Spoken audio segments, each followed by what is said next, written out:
l'actrice, elle m'appelle pour dire voilà, Frédéric, je voulais te féliciter pour le scénario. Je fais ouais, le film vous a plu.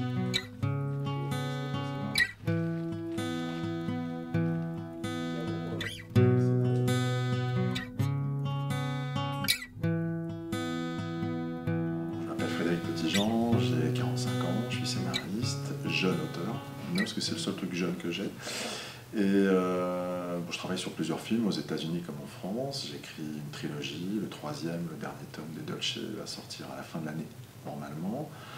Et j'ai été contacté par une jeune et sémillante bibliothécaire qui s'appelle Gwen L. Hanot. J'ai mis 2 ans à l'écrire correctement sans faute d'orthographe, son nom.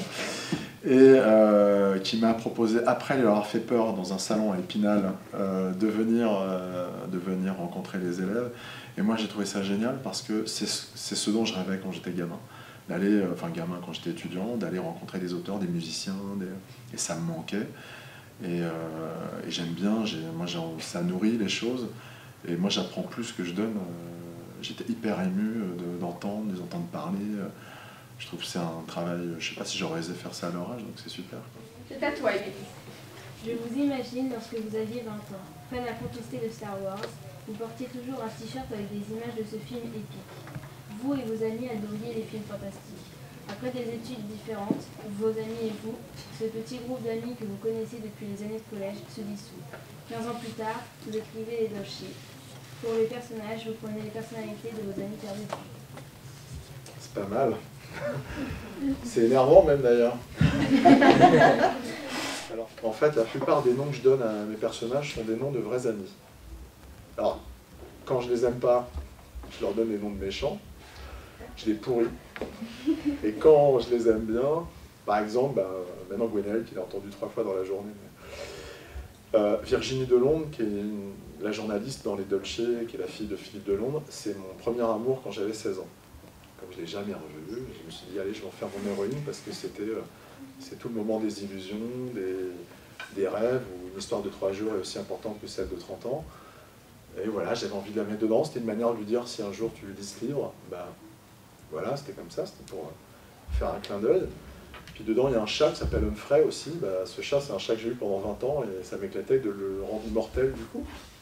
Je trouve que c'est un hommage, enfin je trouve que c'est une chance quoi, déjà d'une. Et puis j'ai vraiment pris ça comme un cadeau et du coup j'étais mal. Non mais vraiment, j'avais la voix qui tremblait, j'étais bon allez, mais vite un verre d'eau. Mais vraiment, sans jouer. Et du coup c'est ça, c'est la sincérité que j'ai trouvé intéressante parce que c'est hyper dur d'aller devant les autres, exprimer un texte pour quelqu'un qui est là, en plus. C'est pas facile, c'est pas quelque chose d'anonyme, donc c'est pas évident. J'ai trouvé d'abord qu'elles étaient courageuses, et c'est touchant, c'est vraiment été touché. C'était fou parce que il y a quelqu'un qui m'a raconté son histoire, sa vraie histoire, ce qui lui arrivait vraiment, et c'était 1000 fois plus puissant que mon idole. Et ça c'est génial parce que il n'y a que les histoires qui font ça. Il n'y a que ce qu'on peut vous raconter. Ce que vous pouvez raconter à quelqu'un qui peut provoquer ça. Et ça, quand vous lisez, quand vous écrivez, même s'il y a une personne qui lit, même s'il y a une personne qui vous captive, c'est juste la fête, quoi. Qu'il y ait 1000 personnes, 3 personnes ou 10, ça me pose aucun problème. 1000 personnes, j'ai jamais fait. Hein. Mais bon, en tout cas, ça m'angoisse pas. Maintenant, parler ou attendre la vie de quelqu'un que je connais ou que j'aime, ça c'est super compliqué. Donc en fait, il n'y a pas de... J'ai jamais jugé les gens, que je partage ou pas leurs opinions, je ne juge pas et j'espère qu'on ne me jugera pas.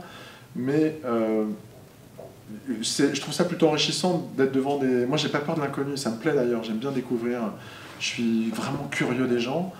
Et les adolescents, c'est des gens, c'est pas moins que ça, quoi. Et donc moi je trouve ça vraiment enrichissant, mais pas pour faire la blague devant la caméra. Je trouve que c'est vraiment... je repars, je suis plein, quoi. Et d'émotions, de 3 mots, des regards, de sensations, et de rencontres, d'adultes. Et je trouve ça riche, quoi, vraiment riche. Ouais. En un mot, pour définir cette journée? Longue.